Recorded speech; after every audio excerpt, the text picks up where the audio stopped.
शाम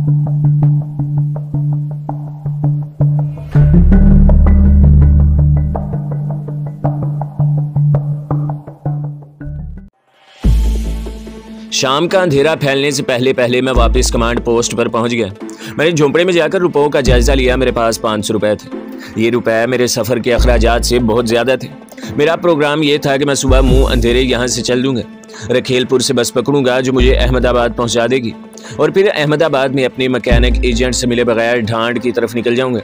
अपने एजेंट से मिलकर वक्त ज़ाया करने की ज़रूरत नहीं थी। आखिर मुझे नौरीन को लेकर वापस इसी के पास ही आना था। मेरे मंसूबे में यह भी शामिल था कि कैप्टन गुप्ता से ये कहकर एक दिन की छुट्टी ले लूँगा कि रखेलपुर अपने एक बीमार दोस्त की इयादत के लिए जा रहा हूँ, ताकि मेरे अचानक गायब हो जाने से इसे शक न पड़े। रात का खाना खाने मैं लंगर में आ गया। कुछ नए चेहरे नजर आ रहे थे। मालूम हुआ कि थोड़ी देर पहले अहमदाबाद से कुछ नए फौजी आए हैं जिनका ताल्लुक इंटेलिजेंस से है। मैं मुहतात हो गया। मेरा संतरी दोस्त और हवालदार किशन लाल भी मेरे करीब ही बेंच पर बैठे भोजन वगैरह कर रहे थे, मगर मैंने इनसे कोई बात न की। मेरा तहखाने वाला संतरी दोस्त अपनी बाल्टी उठाकर मेरे पास आकर बैठ गया।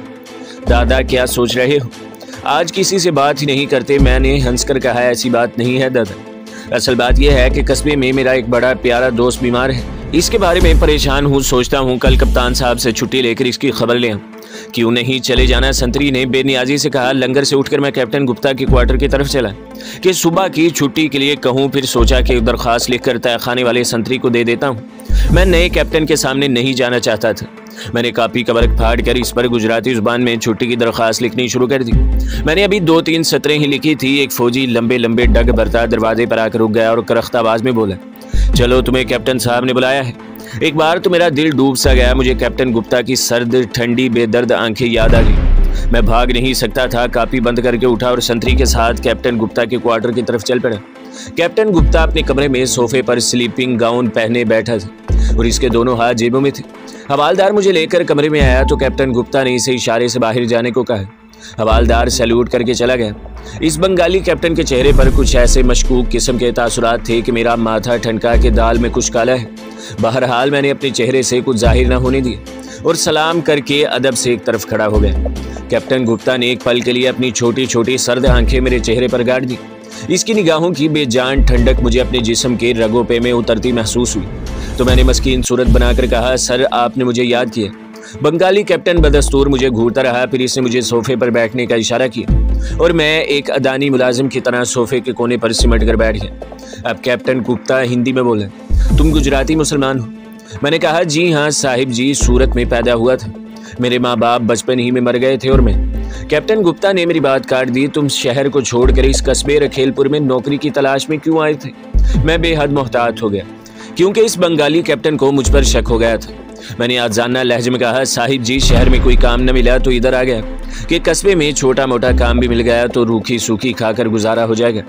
कैप्टन गुप्ता के दोनों हाथ स्लीपिंग गाउन की जेबों में थे और वो अपने दाएं हाथ को जेब के अंदर घुमा रहा था। मेरी आंखों में आंखें डालकर कहने लगा, तुम डाक खाने में पैकर थे, फिर यहाँ पूना रेजिमेंट की कमांड पोस्ट में क्या सोच कर आए थे? ये बड़ा खतरनाक सवाल था, लेकिन मैं भी सूरत हाल का मुकाबला करने के लिए जहनी तौर पर पूरी तरह तैयार हो चुका था। मैंने हाथ बांध कर कहा, साहब जी पहले वाले कप्तान सिंह साहब को मैंने सप्लाई डिपो की चोरी पकड़वाई थी। उन्होंने खुश होकर मुझे अपना खास सिविलियन अर्दली बना लिया। अब आपकी खिदमत पर लगा हूँ। कैप्टन गुप्ता ने अपना दायां हाथ जेब में से निकाला तो मुझे इसके हाथ में एक छोटा सा पिस्तौल चमकता नजर आया। तुम जेरे हिरासत हो। वो सोफे पर से उठ खड़ा हुआ। इसने चिल्लाकर हवालदार को आवाज दी। हवालदार ठकाठक फौजी बूट बजाता अंदर घुसा है। कैप्टन गुप्ता ने इसे हुक्म दिया, इसे क्वार्टर गार्ड में ले जाकर बंद कर दिया जाए। ये दुश्मन का जासूस है। एक बार तो मेरे पांव तले की जमीन हिल गई। फिर मैंने अपने हवास को मुजतमा किया और हाथ बांध कर कहा, साहिब जी मैं जासूस कहाँ हूँ? मैं तो भारतीय सेना का सेवक हूँ। कैप्टन गुप्ता ने आगे बढ़कर बाएं हाथ से मेरे मुंह पर उल्टा तमांचा मारा और गुर्रा कर बोला, ये तुम्हें बहुत जल्द बता दिया जाएगा कि तुम कौन हो। ले जाओ इसे हवालदार। एक बार तो मेरा खून खोल उठा, मगर मामला इस कदर नाजुक सूरत इख्तियार कर चुका था कि मेरे पास सिवाय सब्र करने की और कोई चारा न था। हवालदार ने अपनी राइफल की नाली मेरे गर्दन से लगा दी और रोबदार आवाज में कहा, आगे चलो। बाहर रात गहरी हो रही थी और आसपास अंधेरा छाया था, मगर चंद कदमों के फासले पर कमांड पोस्ट के ऑफिस, बैरक और डिस्पेंसरी के बाहर बल्ब रोशन थे और गार्ड पहरे पर था। हवालदार ने बाहर निकलते ही फौजी जवानों को आवाज दी। एकदम से 3 फौजी बैरक में से निकलकर हमारी तरफ लपके। ये दुश्मन का एजेंट है, इसे क्वार्टर गार्ड में बंद कर देना।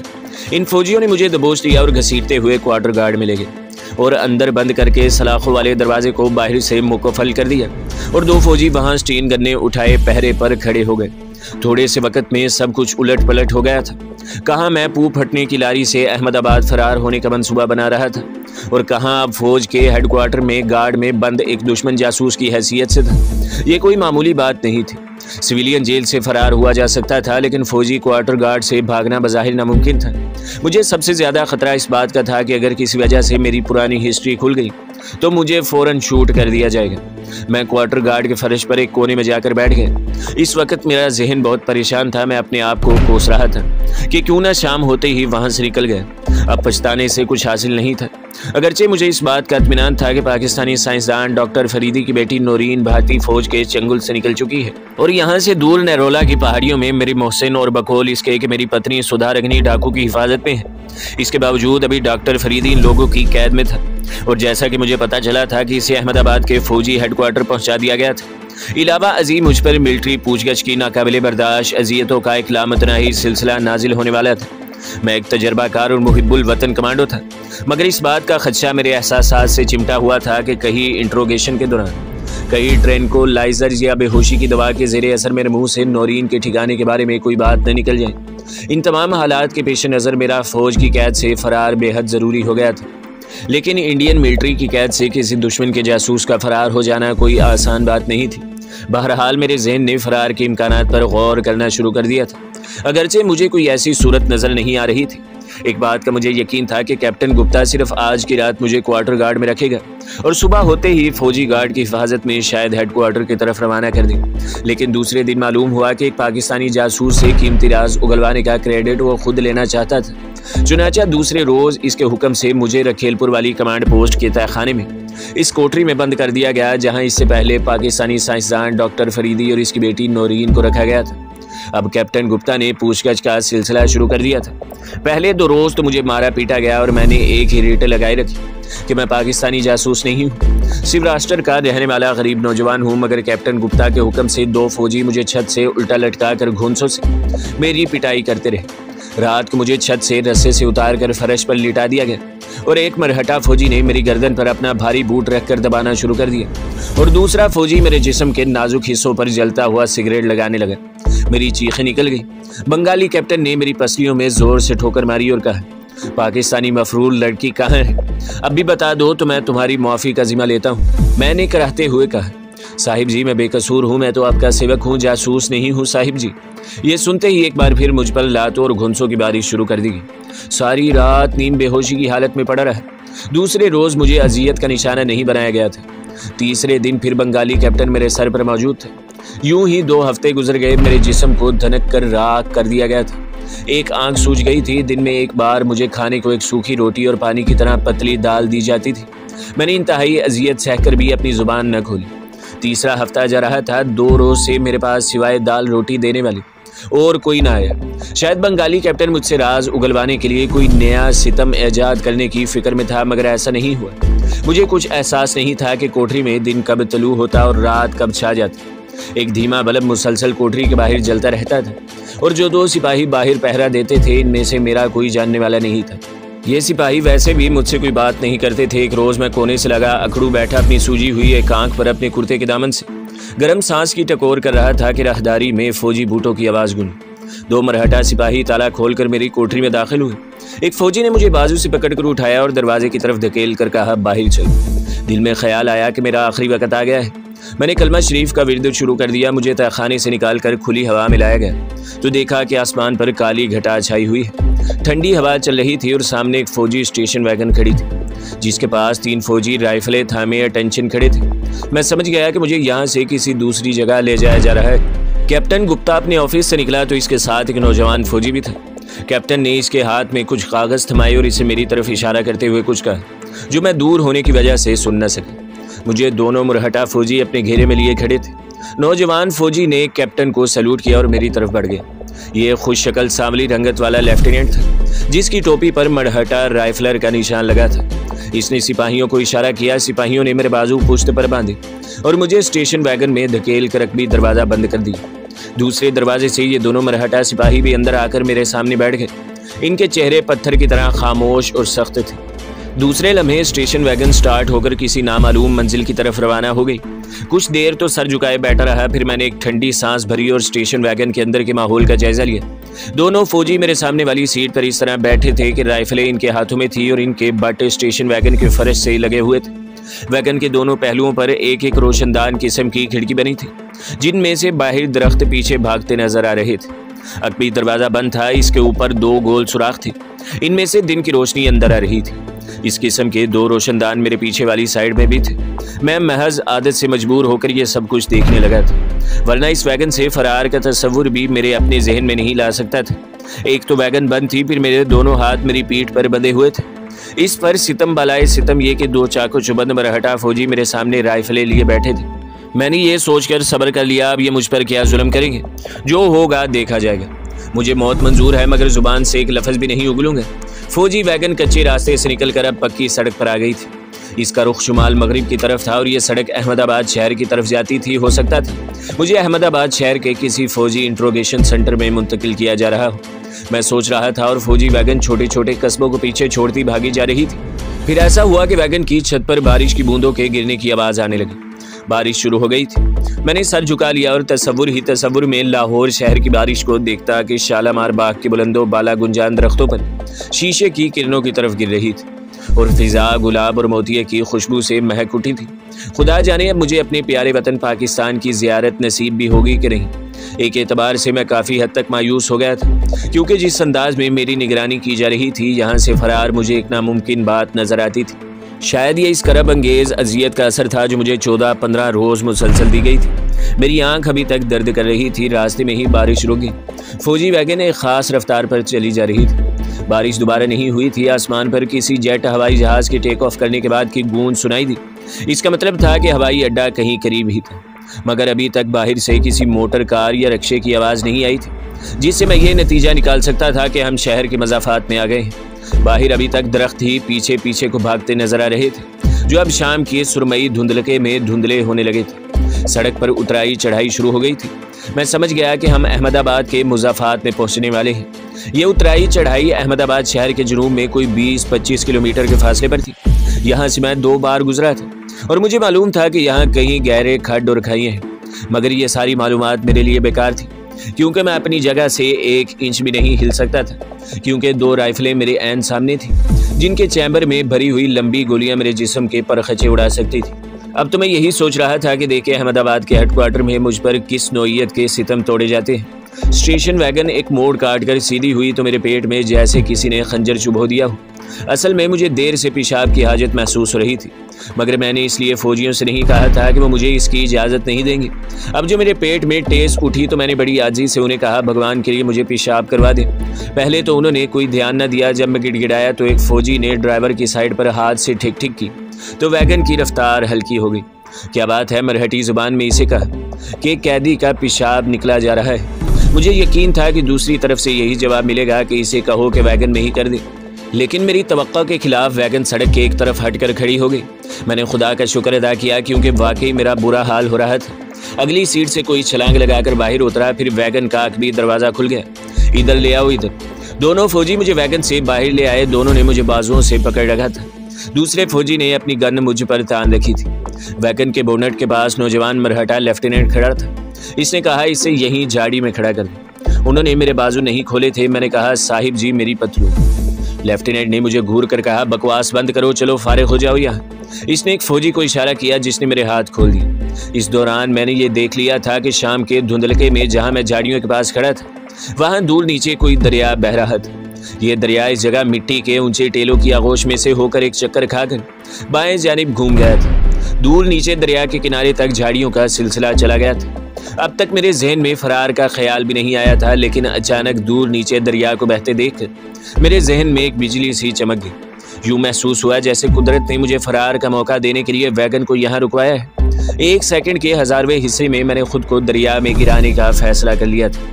ये इंतहाई खतरनाक फैसला था। यही बात तो थी कि मेरे पीछे 4 राइफलें, एक टॉमी गन मुझ पर तनी हुई थी। फिर लेफ्टिनेंट की पेटी के साथ भी पिस्तौल लटक रहा था। गोया एक पूरा फौजी मोर्चा मेरे पीछे था। अगर मैं नीचे लुढ़कता हूँ तो मुझ पर सैकड़ों गोलियों की बौछारें पड़ने लगेंगी, मगर खुदा जाने की क्या बात है, मैंने इस तरफ कोई ध्यान न दिया। मुझे यूं लगा जैसे ये मेरी जिंदगी का आखिरी मौका है। अगर अब मैंने जुर्रत से काम न लिया तो फिर दुश्मन की कैद से मेरी लाश ही बाहर निकलेगी। बमुश्किल 15 सेकंड गुजरे होंगे। पीछे से मरहटा फौजी चिल्लाया, चलो बस करो। मैंने एक पल के लिए गर्दन घुमाकर देखा। मेरे दोनों मरहटा गार्ड मुझे बाजू से पकड़ने के लिए मेरी तरफ बढ़ रहे थे। यही वक्त था, यही मेरी जिंदगी की फैसला कुन घड़ी थी। फिर क्या हुआ, आज भी इस लम्हे को याद करता हूँ तो यूं महसूस होता है जैसे मुझे किसी ने पीछे से धक्का दिया था। हालांकि ऐसा नहीं हुआ था। मैं बिजली की तड़प के साथ नीचे को झुका और फिर उछलकर अपने आप को ढलान पर गिरा दिया। ढलान बहुत सीधी और कटी फटी थी। मैं गेंद की तरह उछला और उछलकर बाएं जानिब एक झाड़ी पर गिरा। जाहिर है ऊपर से गोलियों की बछाड़ शुरू हो गई थी। झाड़ी में गिरकर उछला तो मेरा जाविया बदल गया था। अब मैं सीधे से एकदम दाएं जानिब 70 डिग्री का जाविया बनाता हुआ दूसरी झाड़ी में जा गिरा। गोलियां मेरे ऊपर से और दाएं बाएं सनसनाती गुजर रही थी। सड़क पर से फौजियों का शोर भी बुलंद हो रहा था, मगर मैंने जो कुछ करना था कर चुका था। अहमदाबाद के फौजी इंट्रोगेशन सेंटर में भी मेरे लिए मौत के सिवा कुछ नहीं था। अगर फरार होते हुए मर जाता तो कम से कम मजीद भयानक अजियतें सहने से तो बच जाता। दरिया की ढलान ने मुझे सिर्फ 2 बार ही उछाला था। तीसरी बार उछाला तो मैं गुड़ुम की आवाज़ के साथ दरिया में था। ये बात मेरी समझ में आज तक नहीं आ सकी कि मैं ऊपर से तड़तड़ाती गोलियों की जद से कैसे बच गया। मैं तो यही कहूँगा कि कुदरत को मेरी जान बचाना मंजूर था। मैं दरिया में नीचे गहराई तक चला गया। मैंने सांस रोक लिया था। गोलियां अभी तक पानी में से गुजर रही थी। मैं अब पूरी तरह होशियार हो चुका था। मुझे यकीन हो गया था कि अल्लाह ताला को मेरी ज़िंदगी मंजूर है। अब यकीन ने मेरे अंदर एक ज़बरदस्त ताकत पैदा कर दी थी। मैंने अपने आप को पानी के अंदर ही अंदर एक झटके से सीधा कर लिया और पानी के अंदर ही तैरना शुरू कर दिया। मेरा मकसद सिर्फ इतना था कि मैं दरिया में पानी के अंदर ही अंदर जितनी दूर तक निकल सकूं निकल जाऊं। मैं देर तक सांस रोके पानी के अंदर ही अंदर तेजी से आगे निकलता चला गया। इस तरह तैरने में दरिया का बहाव भी मेरी मदद कर रहा था। मुझे मालूम था कि आगे दरिया घूमकर टीले की ओर में चला जाता है। अब मेरे सांस ने जवाब दे दिया था। मेरे फेफड़ों में भरी हुई हवा भी मुझे ऊपर की तरफ लाने लगी थी। मैंने झटका देकर अपने आप को सीधा किया और फिर मेरा सर पानी की सतह से बाहर निकला है। मुझे जो पहली चीज़ नजर आई वो दूर ऊपर दरिया के पुल की एक तरफ जलती रोशनियां थी। खुदा जाने ये किस चीज़ की रोशनी थी। गोलियों के धमाकों से शाम की फिजा अभी तक गूंज रही थी। दरिया टीले की ओर में हो गया और मैं भी इसके साथ ही दरिया के पुल से उजल हो गया। मुझे दूर ऊपर फौजी स्टेशन वैगन के स्टार्ट होकर तेजी से चलने की आवाज़ सुनाई थी। गोलियों की आवाज़ बंद हो गई थी। मरहटा फौजी शायद ऊपर से होकर दरिया के आगे आने वाले थे। पानी का बहाव यहाँ काफ़ी तेज़ था और मुझे आगे बहने के लिए ज़्यादा मेहनत नहीं करनी पड़ रही थी। सबसे ज़्यादा खुशकिस्मती की बात यह थी कि अब रात का अंधेरा भी इर्द गिर्द के टीलों और झाड़ियों में छा चुका था। मैं अंधेरे में था। आसमान पर बादल छाए थे जिसकी वजह से रात जल्दी आ गई थी। मुझे कुछ मालूम नहीं था कि यह दरिया आगे जाकर रास्ता बदल कर किसी जंगल का रुख करता है या शहर के पहलू से होकर गुजरता है, क्योंकि कराइन से मैंने अंदाज़ा लगा लिया था कि आगे अहमदाबाद का शहर ज़्यादा दूर नहीं है। मेरे दोनों जानिब दरिया के सुतवार ढलानी किनारे काफ़ी बुलंदी पर थे और अंधेरे में ऊपर किनारों पर मुझे झाड़ियों के बड़े बड़े धब्बे से दिखाई दे रहे थे। मैं इस खतरनाक तरीन इलाके से जितनी जल्दी हो सके गुजर जाना चाहता था। जिस्मानी अजियत सहने की वजह से मुझे तैरने में दिक्कत महसूस हो रही थी और मेरी रफ्तार भी ज़्यादा नहीं थी। ताहम अंधेरा मेरी मदद कर रहा था। मैंने दिल ही दिल में आयतल कुर्सी का विर्द भी शुरू कर दिया था। दरिया यहाँ ज़्यादा गहरा नहीं था मगर पानी का बहाव खासा तेज़ था जिससे मुझे काफ़ी मदद मिल रही थी। अचानक मुझे ऊपर किनारों की तरफ से फौजी वैगन के इंजन की गिड़गिड़ाहट सुनाई दी। फिर ये आवाज़ रुक गई और गोलियों के धमाके शुरू हो गए। शायद फौजी ऊपर झाड़ियों में खड़े फायरिंग कर रहे थे मगर गोलियां मुझसे काफ़ी फासले पर गिर रही थी। मैं आहिस्ता आहिस्ता तैरता हुआ इसी किनारे की तरफ आ गया जिस किनारे के ऊपर से फायरिंग हो रही थी। इस तरह मैं फायर की कवर में आ गया। अगर दिन की रोशनी होती तो मैं मरहटा रेजिमेंट के फौजियों को ज़रूर नज़र आ जाता और फिर मेरी खोपड़ी पाश पाश हो जाती, लेकिन अंधेरे में वो लोग मुझे नहीं देख सकते थे। इनके पास कोई सर्च लाइट तो थी नहीं कि इसकी मदद से मुझे देख सकते। दरिया टीलों की आगोश से निकल आया था और इसका पार्ट चौड़ा होने लगा था। पार्ट के चौड़ा हो जाने से किनारे दूर हटने लगे। मैं अब तैरते तैरते थक चुका था और फिर मैं गोलियों की जद से किसी हद तक महफूज हो गया था। चुनाचा मैंने अपने आप को दरिया की अंधेरी सतह पर बिल्कुल सीधा लिटा दिया और सांस को एकदम से फेफड़ों में भर लिया और अब मैं एक तख्ते की तरह दरिया के बहाव की जानिब बढ़ने लगा। मैंने आहिस्ता आहिस्ता सांस छोड़ा और फिर सांस भर लिया। यूं चंद लम्हों में मैं एक लाश की तरह दरिया की सतह पर तैरने लगा। मेरा जिस्म बिल्कुल साकित था और लहरें अपने तेज बहाव में मुझे आगे लिए जा रही थी। दरिया के किनारे अब मुझसे काफ़ी दूर हो गए थे। गोलियों की आवाज रुक गई थी। जिस जगह मैं लहरों पर सीधा लेटा था, शायद वहां तय में ऊंचे नीचे पत्थर के टीले थे, क्योंकि यहाँ पर एक तो पानी का बहाव तेज था, दूसरी लहरें ऊपर नीचे होकर बह रही थी, जिसके बाइस मेरी रफ्तार तेज हो गई थी। दरिया की लहरें शां शां की आवाज पैदा करती मेरे कानों के करीब से होकर पीछे को जा रही थी। आयतल कुर्सी का बिरद जारी था। दरिया समुंदर को जाता था या आगे जाकर किसी दूसरे दरिया में मिल जाता था, मुझे कुछ इल्म नहीं था। मुझे सिर्फ इस बात की खुशी थी कि मैं इंडियन मिलिट्री की दी जाने वाली अजियतों से बच गया था, अगरचे मैं अभी तक दुश्मन के खतरनाक तरीन इलाके में था। मेरे कानों में एक मानूस सी आवाज़ आई। पहले तो मैं समझा कि शायद ये आगे मौजों के किसी बहुत बड़े भंवर की सदायाब है, लेकिन बहुत जल्द ये राज खुल गया और इस मुअम्मे के हल होते ही मेरे दिल से ज़ोर ज़ोर से धड़कना शुरू कर दिया। मुझे अपने बाएं जानिब आसमान की तारीकी में दूर बुलंदी पर एक हेलीकॉप्टर की नीली और सुर्ख रोशनियां नजर आईं। यकीनन ये फौजी हेलीकॉप्टर था जो मेरी तलाश में उड़ाया गया था। मुझे मालूम था कि अभी इसमें सर्च लाइट की रोशनी निकलकर दरिया पर पड़ेगी और अगर मैं उन्हें नजर आ गया तो मुझ पर ऊपर से मशीन गन का फायर खोल दिया जाएगा। मैंने लेटे ही लेटे एक झटके के साथ अपने आप को किनारे की तरफ धकेलना शुरू किया। दरिया की लहरों ने आहिस्ता आहिस्ता मेरा रुख किनारे की तरफ कर दिया। इतने में वही हुआ जिसका मुझे डर था।